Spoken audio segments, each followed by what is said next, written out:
Had enough of the been there, done that ideas? Tired of too much talk and so little action? Rewind now and welcome to Transformation and Change Radio with Dr. Kathy Obear, where the vision of true equity, inclusion, courage, and purpose meet powerfully. Dr. Kathy delivers with dynamic, engaging conversation and the most authentically brave dialogue on air today.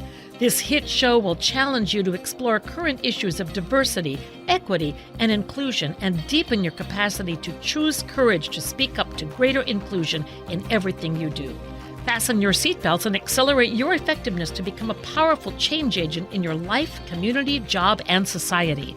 Imagine true equity and inclusion and get the tools to really manifest your vision. No frills, no fluff, just really powerful, good stuff. Transformation and Change Radio starts now. We are so excited here at Transformation Change Radio. Dr. Becky Martinez, I'm Dr. Kathy Obear. I don't know if this is number 7 or 8, but each one we've gone deeper, broader, after 3 years of working at dismantling racism and whiteness to really be here focusing now on classism, what it is, dismantling it. And we could not be more excited. Evangeline Weiss here from Beyond Conflict. We are so excited you're here. Woo-hoo. We both have known you for years in different ways, and yet we were both saying that we haven't seen you for a while, so can't wait to see who you are now. And as I looked at your bio, because I knew you from the National Gay and Lesbian Task Force, which we used to call it that, and now I think it's just called Task Force often. You had with Reverend Dr. Jamie Washington and his group had us come in and do some anti-racism work. And that's one way I knew you, through the Social Justice Training Institute. I believe you're an alum and had a whole bunch of people from the task force come. What I didn't know is how much, and I love this, social change designer. I just love that frame. Community building, organizational development, your decades of that work. I didn't know you were at Duke University, or I forgot, doing equity inclusion work out of the center there for Office of Institutional Equity. Then leadership program director at the task force for years, really helping that organization partner with others to be truly equitable in the full breadth of differences, but particularly racial justice. So I have to say, I couldn't be more excited. The line you have in your bio, I love sustaining leaders on a path towards purpose and impact. I have a feeling that's something the three of us and many of the listeners share. And so to have you here, thank you so much, to talk about dynamics of class and classism, which Becky and I believe have far too little attention over the centuries, much less today. Yeah, so I'm excited to have you here. As we were brainstorming folks, you came to mind as I think about your work around social justice at the high level, but also around race and racism, especially as we worked together for years. And like we got to play and we got to learn and were challenged in many ways that I'm glad that we've passed through those moments and growing, creating change from like 300 people to over 1,000 people in some years. And then just learning more about your story, both through a race lens, but also through a gender lens and a sexuality lens and a class lens. So I'm excited, as you said before we got on, I saw you feeling your chest, right? And the anxiousness that can come and the joy that can come and excitement from this thing that we call class, and are part of it every day, and it's part of us, and yet we don't name it. Yeah, and so I know you enough to know how your body's like, whoo. Even that. Yes. So I want to start out by, we want to again, thank you. And as we start out almost every interview or every conversation, is tell us a little bit about your class story. Thank you. It is so great to be here. It's wonderful to see you both. And I love this question. It's become really a center.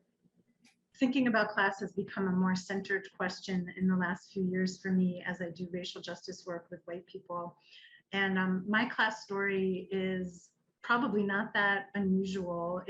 I grew up in Westchester County, north of New York City, upper middle class family, Jewish, progressive family that really saw their activism as writing checks to the NAACP and the ACLU. So very like philanthropy minded in terms of a class analysis, but very distanced. And we used to drive into the city to my aunt's apartment in the West Village and have that experience of like driving through the Bronx and my mom being like, okay, girls, make sure your doors are locked. And that experience of like not really understanding that like, okay, now we're moving through Black and brown space and somehow I can pick up on my mom's anxiety. So like some early messages about us being different, but also or the spaces that we moved through were different, around safety, around who we should be concerned about, but also really recognizing that my parents cared about people who were of a different class, poor people, working class people, but that care was expressed really at a distance. And I'm 55, so Richard Nixon got elected when I was a little kid, and my parents decided that they wanted to leave the country. They had a lot of wealth. They had each inherited a lot of wealth, and they ran a travel agency in Westchester. And when Nixon got elected, my parents decided to move to the south of France. So for 10 years, I lived in a Roman, like walled village in the south of France where there were no cars, and it was cobblestones and centuries old buildings. We moved there with my grandmother. And I grew up speaking French, and my sister and I would run around in Valbonne, and we were like les Américaines, you know, the little American girls. And really, my understanding of class there kind of, as a child, I have language now to describe it. As a child, I don't think I had any kind of analysis. I just knew that we moved in spaces that were very fancy, where I had to wear fancy clothes, and I had to learn, like there were lots of forks and lots of knives, and there was a lot going on the table. And then I also moved through spaces that were, you know, running through bamboo forests and holy pants and, you know, being kind of a wild child, and didn't have much of an analysis of like the private school that I went to or the things about that experience that were different. Meanwhile, in grown-up land, my father lost his job and my parents struggled to stay in France. And so when I was 13 years old, we moved back to the United States. And that's when I went from, I think, being an upper middle class person to just a middle class person. Both of my parents worked. My mother did not work in France. She was taking care of her mother, my grandmother, who lived with us. And when we moved back to the United States, we moved to Westchester County. And I went to public high school there, and I don't remember much about that in terms of having an analysis other than my parents talking a lot about credit cards and money and budgeting. And I remember like lots of tension around like trips to the mall and like, what could we afford? How many pairs of pants could we afford? So things had changed, but I think looking back, I have a greater understanding of that. At the time, it was very mysterious. And then obviously fast forward, getting educated, going off to college. My parents took out a loan and I took out a loan to go to undergraduate. And I went to a super fancy liberal arts college that I loved and that loved me, and really got to meet people who were way wealthier than me, as well as people who had grown up with much less than me. And so I think it was in college that I started to really understand both like the experience of class, but also begin to have like, what is Marxism? What is socialism? How do capitalism and democracy work together? How do they not work together? And so intellectually and academically started to learn more. And then again, keeping fast forwarding, getting my first jobs as a professional person in New York City, working on HIV and AIDS at both the New York City Department of Health and then Gay Men's Health Crisis. A lot of that early professional work that I did in human services was just a really deep dive into class dynamics. I mean, race was in it, sexuality was in it, but you know, I was doing a training through the Department of Health for people who wanted to get third-party reimbursed for pre and post HIV test counseling. And so we were training 911 operators and social workers and nurses and doctors and psychiatrists and the people who worked on the AIDS hotline. And it became really clear to me that the horror of the AIDS epidemic so completely manifesting through a society that cares more about profit than cares about people. And so the homophobia, the racism, the classism that just felt like people were disposable. And so we sit in this moment now in the pandemic with COVID, I've been reliving a lot of my experiences with HIV in the 90s in New York. So, I mean, I've started now, I'm just gonna end, I don't know how much I want to keep going, but like the place I've landed now in doing white people work, a lot of white people work in my racial justice work is really helping white people to understand how much our understanding of whiteness and race is about our class experience. Like, I know that my white person experience is really different than so many other white people's experience. I mean, I had a foreign country, I had parents who valued being multilingual, I went to a private liberal arts college, like I was not crippled with debt when I got out. Like, there's just so much about being white that is particular to my story and other upper middle class and middle class people. And I know there are working class and poor white people who came into their whiteness through really different stories and really different experiences. And I want white people to understand that we have to claim our class story in order to be better allies and in order to be more effective in racial justice space. So I've been doing a lot more of that work in the last 5 years, and I'm sure we'll get into it. We'll talk more about it, but that's a little bit of what I can remember of my class story right now. Oh my gosh, we could do episodes and episodes. I want to be like, oh, so talk to me about this and talk to me about that. And I guess we will save some of that for another time and then some of that for now. I'm curious to know how, and you talked a little bit about your, like the messages you received, some of those. How do other messages and those still show up today in you?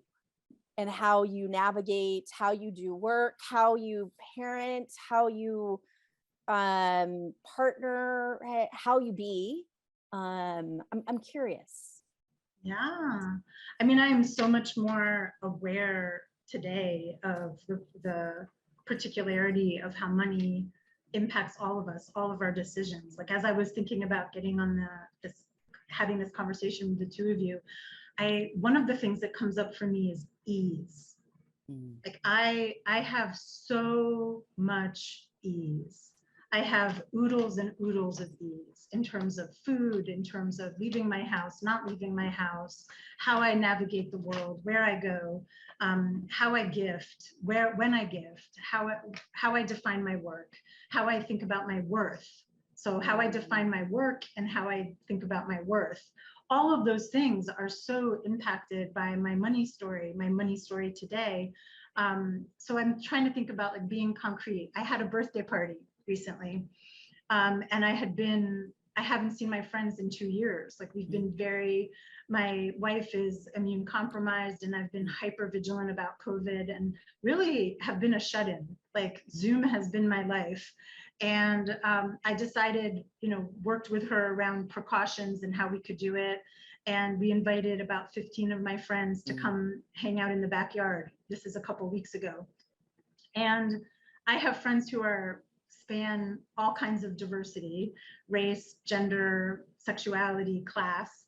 And I wanted to have a meaningful conversation at my birthday party. I didn't want to just get together and drink and eat. And I don't know if it's the facilitator in me or if I was just hungry for like getting this beautiful group of people together and wanting to do something more meaningful. Maybe it's because we're living in like dumpster fire times.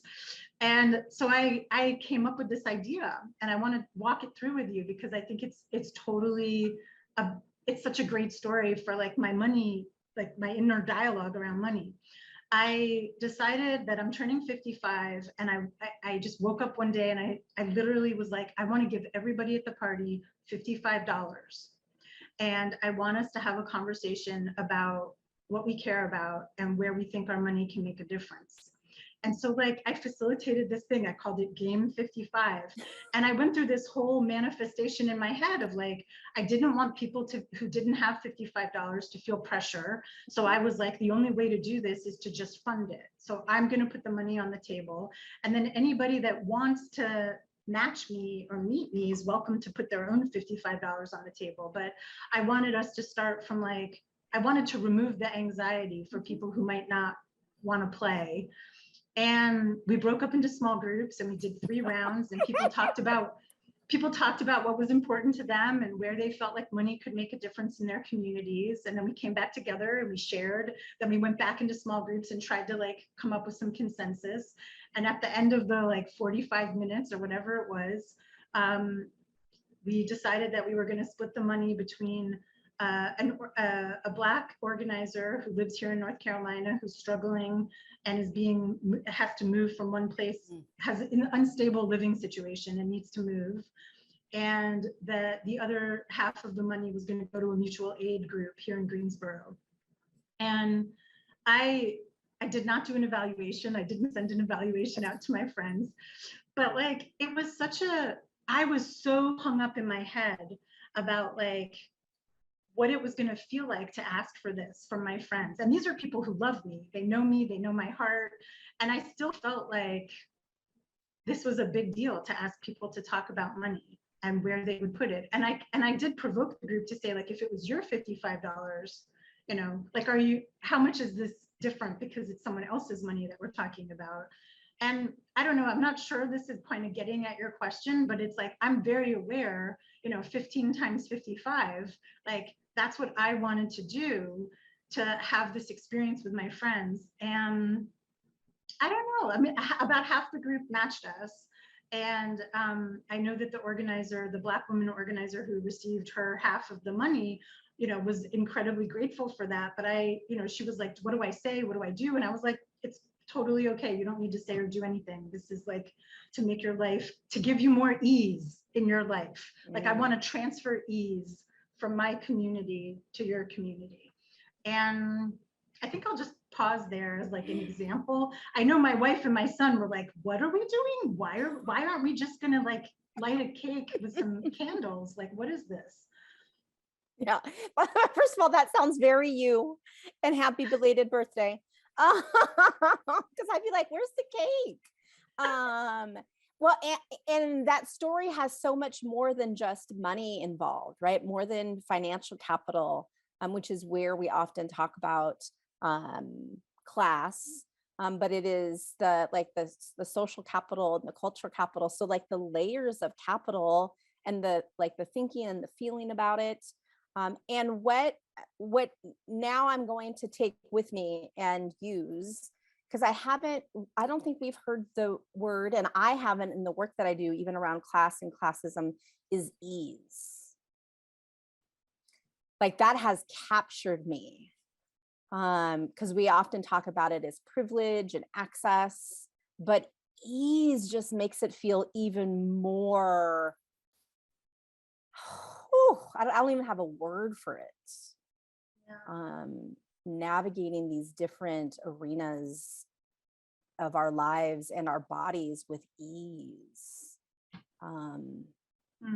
That almost has me like, I don't have any words for it. The way that it lands. Less stress, less illness, less physical impact, just to have peace and ease.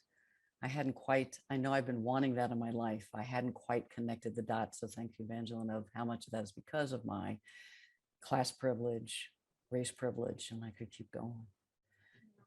Our listeners might need a breath. Yes. Your story is fabulous on so many levels, the life as well as this birthday one, and the ease with which you talk about class, even though I don't know what's going on inside, seems different from people that I'm with, hang out with. And so what got my attention was people are expendable.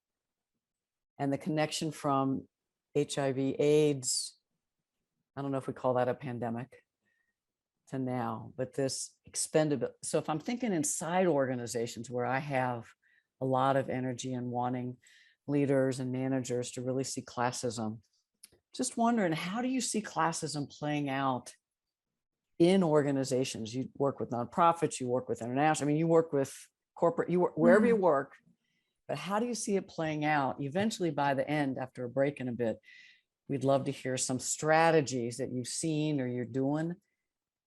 So beyond just the what is classism in organizations, as subtle and insidious as well as the blatant, and then always are looking for what's possible or what do you see? But let's start with, what have you seen? Well, there's definitely a way in which white supremacy culture and classism are so intricately woven together.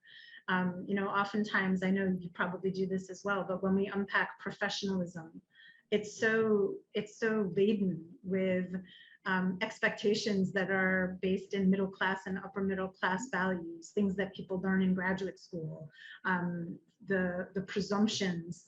And I think that just kind of flows through nonprofits as like what it means to be a good organization, what it means to be a right organization, a deserving organization. So from the HR perspective, like so many of our standards around communication, around professionalism feel to me embedded in classism. And I think it's really challenging to kind of put the mirror up to an organization and say like, well, what would it be like if it was totally okay for people to use emojis in their emails? Or what would it be like if you get the gist of the sentence and the grammar isn't correct or there's a spelling error, like you understand what the person was trying to say. So like, is that really problematic? I mean, if you don't understand what the message is, then yes, we need to go back and maybe outward facing versus inward facing, but like really diving into some of the ways that judgment just exists. And we rationalize that judgment by using terms like professionalism. The other place that I see classism just all over the place is in fundraising. And organizations that, and this is true for universities, nonprofits, like the way in which fundraising and philanthropy really focuses on like major donors and like networking with rich people. And what I think organizations forget is that who funds you is who owns you. And if the people that you're accountable to that own you are rich people, your major donors, and the institutional givers that are supporting you, then how are you accountable to the poor people? How are you accountable to stakeholders who are not major donors? And when I work with organizations and I try to help them develop a stellar grassroots fundraising strategy, there is so much class work that has to happen for people to believe in it. I mean, even when Obama ran for president and did the $5, $20 gifts, and political fundraising changed so much, that there was so much energy in the country around that, right? That he could see all these stakeholders representing a broader class spectrum. And so I've really been working to like help organizations recognize the classism embedded in their fundraising. And what are some of those strategies, right? And so like, what are some of the ways in which you have organizations engage in class differently, or maybe it's not even engage, like recognize, like, yeah, talk a little bit about that. Absolutely. I mean, getting a board together or a staff together to tell their money stories. So the money story activity, and having people recognize their relationship to money and some of the assumptions that they're making about who has money and who doesn't. Because I'm sure you know that when you look at the research, working class and poor people, if you look at what they're giving in terms of, if you broaden giving out beyond money, there's way more generosity. So it's a really interesting moment to confront as an organization that you're basically saying there's this whole subset of stakeholders that you're going to turn your back on. And people, of course, don't want to do that. They want to see themselves as serving their whole community. So then really strategizing with like, well, what would it feel like to have a $5 campaign? And what if you had 2,000 people join your $5 campaign? And how much effort would that take? And then you have 2,000 people on your list, 2,000 more people who care about your mission, who know what you're up to. So I think it's requires some training. And then I think it also goes with the story of like people who want to diversify their board, right? So that's kind of how I backed into this conversation, was that I had a lot of conversations with white board members who were like, well, we want to diversify the board, but we need people to be able to make the give get. And then I would say, okay, well, do you really? Yeah. And like, how can we talk about what it means to bring up, like, what is the value of this perspective? They may not be able to make a $5,000 gift, but they can open up a world of education and experience and perspective to this board that no one else here can do. So how do you put a price tag on that? Yeah, that is a great suggestion. And I'm going to incorporate some of those suggestions. We're going to go on break. And we would love to know how folks can get a hold of you, can contact you to connect and collaborate. Oh, great. My company's called Beyond Conflict, and my email address is evangeline@gobeyondconflict, and the URL is www.gobeyondconflict.com. Wonderful. There are so many things that we can talk about. And so I want us to think about what's an important nugget of information that you would like to continue to talk about, or piece of your story as you've now had a little bit of time to take some deep breaths and reflect and talk and think about, so how does classism still show up in my work, in me, and outside of my work? Thank you so much. Yeah, for this conversation thus far. So much. Good stuff. Stay tuned. Transformation Change Radio. We'll be right back.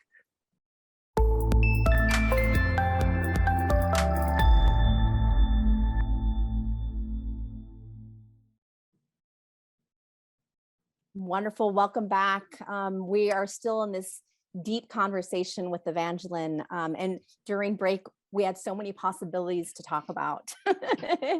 And I think one of the gifts that Evangeline has is to be able to share story with then strategy, right? Even though it may feel heavy, right, and feel challenging, I think that is a gift you have. So let's continue this conversation as we think about that learning through a lens of class and it being individually experienced and how we can shift organizations. Yeah, thank you so much. I've been thinking about how so much of organizational culture wants to silence a conversation about money. And there are actually organizations where in their personnel manuals, it's forbidden for people to share how much they make and for them to talk about their salary. And it's something that I've encountered. I've been in many of the organizations I've worked in have been union shops. So the labor movement is a place where this conversation is happening. The conversations about money, compensation, class are alive. But as we know, unions are also really struggling because there's a lot of momentum and organizing to shut them down. I worked at an organization for a while where we had a labor union and we were it was when COVID started, we were trying to figure out if there was going to need to be layoffs and how to make decisions about what we were going to do as an organization because of the pandemic and the stress on the organization. And the union members came up with a plan that if all of the employees in the organization took the same salary for 2 years, we wouldn't have to lay anybody off. Wow. We like did the math. That went over really well, didn't it? Yeah, it was so painful. It was so painful. And the organization chose the layoffs, right? Chose for the people who were earning more to maintain their wealth, maintain their income, and to ask people to leave. And the people who were asked to leave were overwhelmingly lower paid people. There were 1 or 2 people in manager roles who'd left, but 5 or 6 people at lower levels left. And in the lead up to this, I will never forget the meeting where we were going to talk about how much we made, and we had never shared that information with each other. And we created a spreadsheet, and we put everybody's name on the spreadsheet, and we invited people to claim what their salary was. Wow. And it was incredibly powerful and anxiety producing. And there were a lot of feelings about it, and we had some really hard conversations about it. And it was terrifying for me. I had a feeling that I was one of the highest paid people in the union, and my fears were confirmed. And so as a white person, as an older person, as a cis person, as a person who grew up upper middle class, I was loaded up with shame. And I think there's so much work to be done. We have to do our own work to be able to have these hard conversations. On the one hand, I had nothing to be ashamed of. Like, I advocated for my salary. I was working, I was in that system. I was doing hard work. I think my salary was fair. And I was embarrassed and scared of how my colleagues were going to perceive me, who were making less than me. So I think that one of the strategies that organizations can use is to be courageous and to have really open and honest conversations about salary.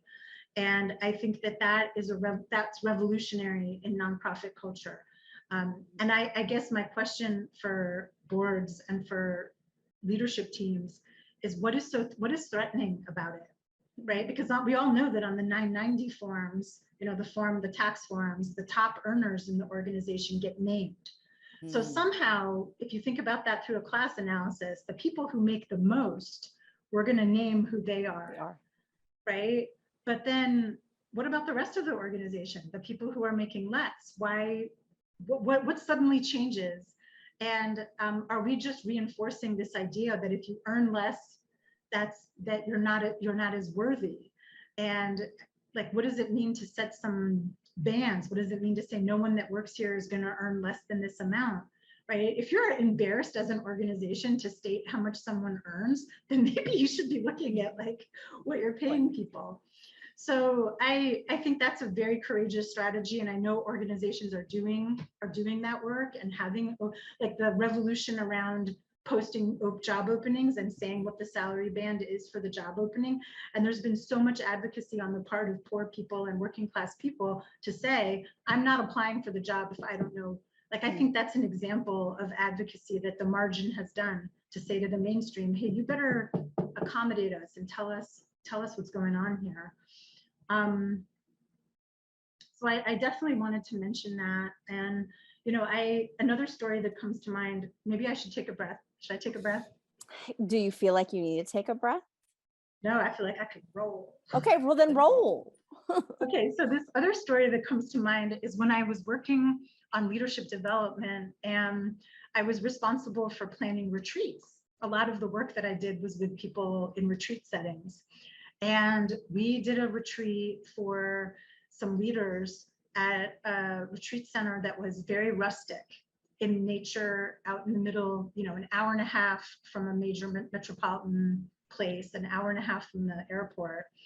And people were staying in cabins, and it was really nice, but it was like in the woods in the middle of nowhere. And the first night, people put their stuff away, and then we're all going to come to dinner, and I'm in the dining room, like working with the cooks to make sure the food's on time.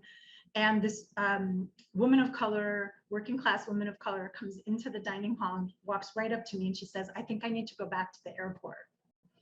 And I was just so concerned, and I was like, please tell me what's going on. And she said, I've never slept any place that doesn't have a lock on the door. And I don't think I can stay here. And it was like this boom moment for me, right? That like never, like I was comfortable in the space. Me, my middle class, upper middle class body, my body was comfortable in that space. And it didn't occur to me to like pan for class. It didn't occur to me to like think about what's it going to be like to be a working class person who's lived in with a lock on their door in different kinds of spaces, right? Rural or urban. Mhm. And I had to really work with her. And it turned out that in the main house where the dining room was and where the kitchen was, there was a room that had a lock on the door. And so we had her we helped her move her stuff over there and we accommodated her. But boy, did that changed my checklist. That changed my checklist for space. And it was a real awareness of like the ways in which I am loaded up with that ease to the point where I'm not thinking about what is it like for people who have less ease and what are some of the needs and the comfort and the safety concerns that people might have that I'm not tracking. And that's because of my class. Like I was on my journey learning, and now I know. Now I know a little bit more, right? Wow. As I hear that, because and I think it is a class and race, Gender. right? Gender, and not paying attention. And that is, you've been with us at the Social Justice Training Institute, and that's one of the reasons that panning for us is so critical, right? To be able to pay attention and to think like, oh, what may I be missing? Yes. And then as I hear your story, it is sometimes in our places of ease, we learn at the expense of. Right, exactly. And how do we like engage that in our organizations? Like, how do we talk about those moments, those hard, difficult, courageous moments? And the salary moments, which are courageous, particularly because we're socialized and we learn not to talk about money in direct ways. Like we talk about it all the time. And I know within higher education, like folks lose their shit sometimes because in public institutions, the salaries are posted. Like you can find them, you may have to do some digging. And some people are like, that's why I don't want to work at a public. That's why I want to work at a private. That's why I want to work in this type of industry, so that people may not know. And it's usually the people who are earning higher salaries that don't want to know, right? Like, you know, it's those lower salaries. Like, I don't give a shit if you know it or not. Right? I'd like it to be more. But in those higher salaried ranges, the discomfort that we have, even as you said, even given all of your work, right, and your dedication, there was still anxiety and unease about people knowing. Yes. And how shame and guilt can be a part of that. Yeah. So new insight, Becky, shame and guilt and arrogance, entitlement.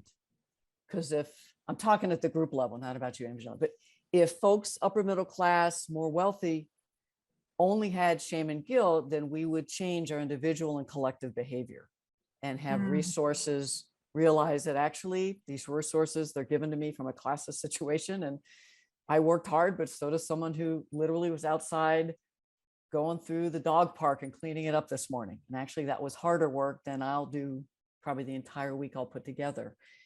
The other thing that got me with your story, and there's so many, but one was that, and I relate to this, I made decisions for other people. So I've planned leadership retreats, and to even ask that question for folks listening, to say it again, of having everybody say, these are the places we're thinking of going. What could be some comfort, safety needs that we're not thinking about? It's just good planning, much less it's with a class lens. And in this case, race, gender, and others. The other thing it ties for me is, and you said it early, you said, I know my worth. When I hear that from my class growing up, my worth is how much money I make.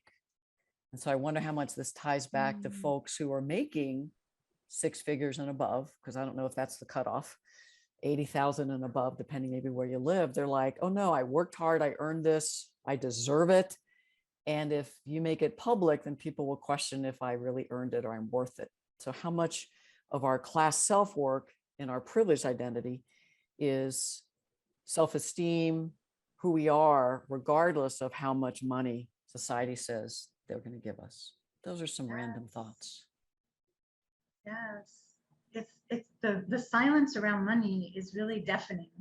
It's really painful. And I think there's there's so much benefit that organizations can have being honest about the budget, being transparent about budgets, being transparent about salaries, helping all of the employees, not just the leadership team, understand what it means to create the budget, what it means to make decisions.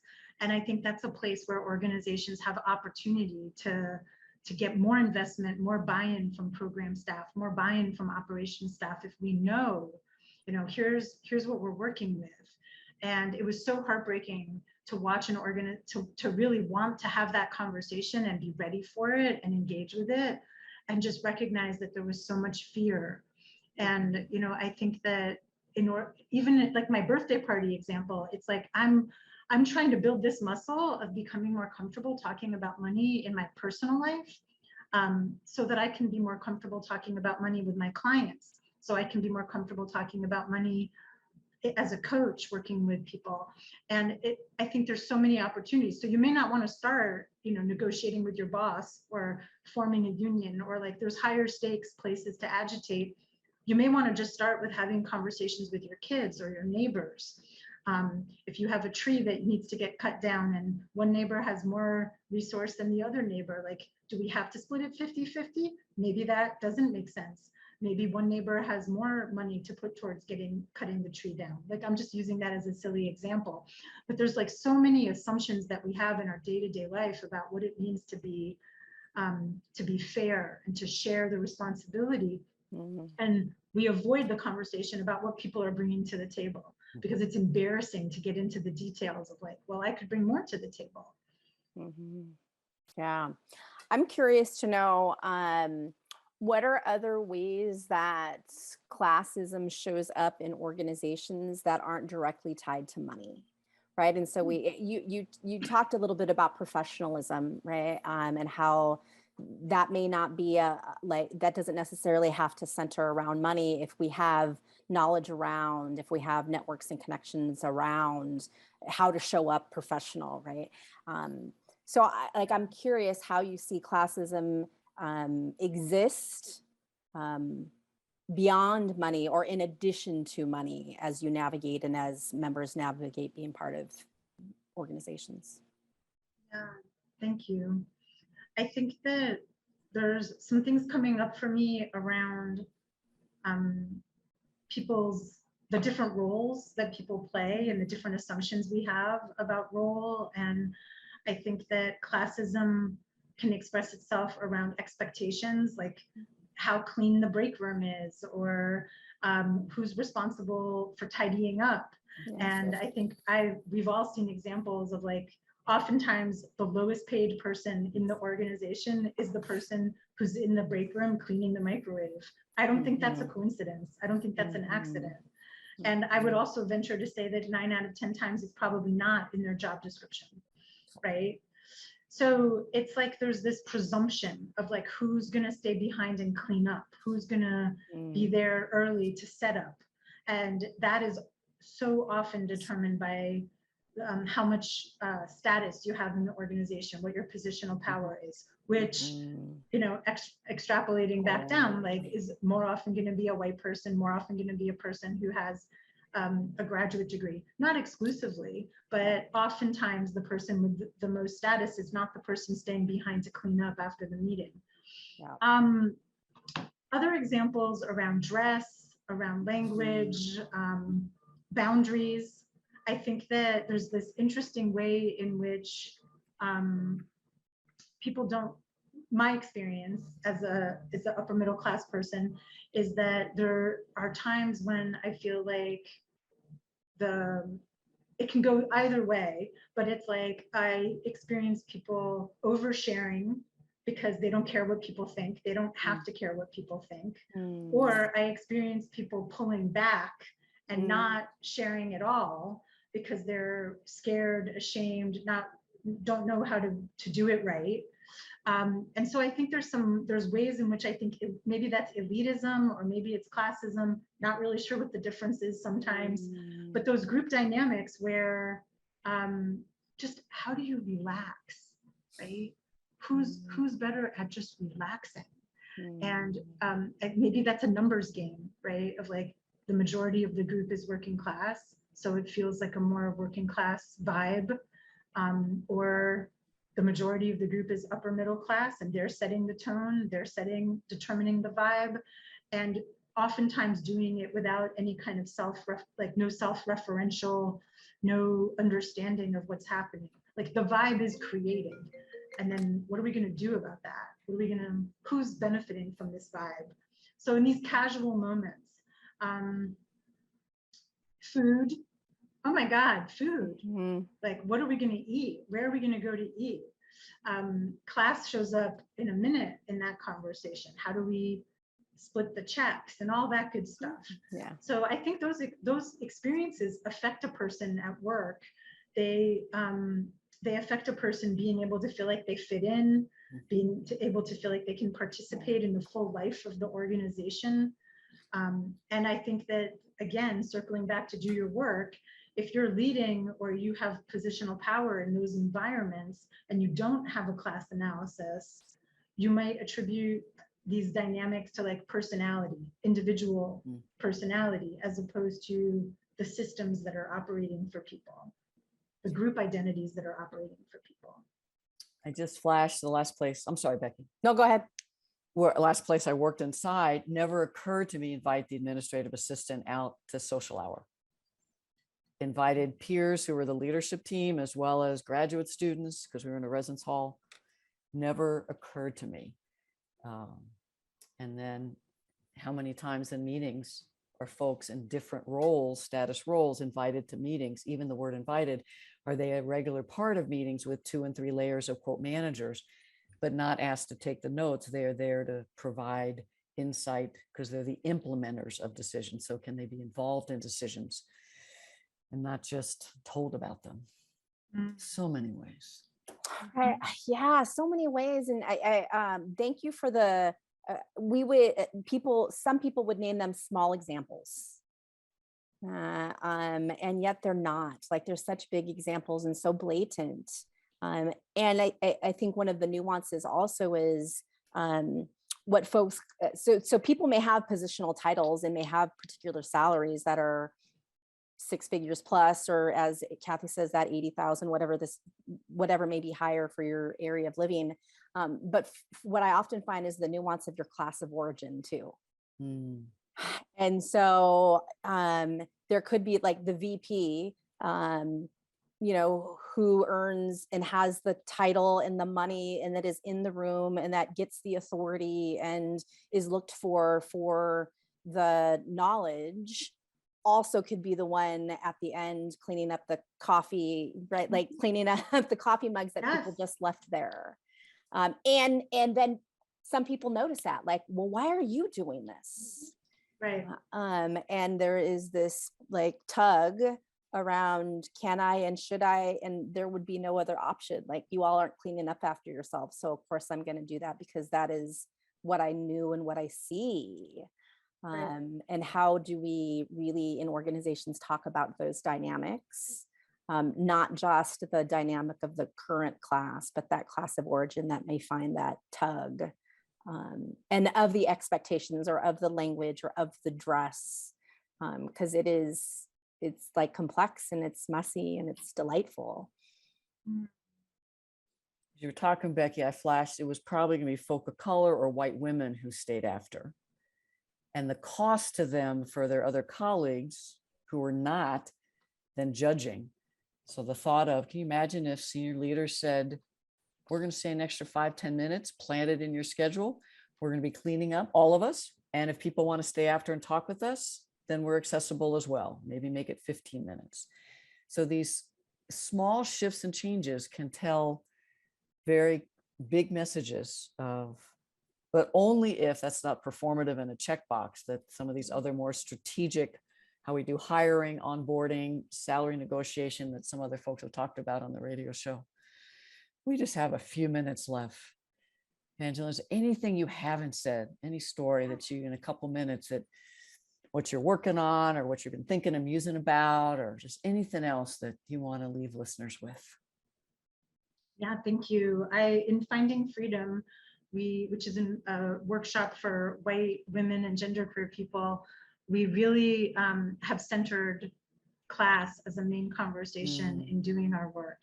And I think that it's been a really powerful experience for me to have class-alike breakout rooms during the workshops, having people identify the assumptions and some of the myths and some of the hurts that exist for people, and doing some really courageous work, asking poor and working class people what they need from the group, helping upper middle class and middle class people recognize how easy it is for us to take up space and make assumptions about what is right.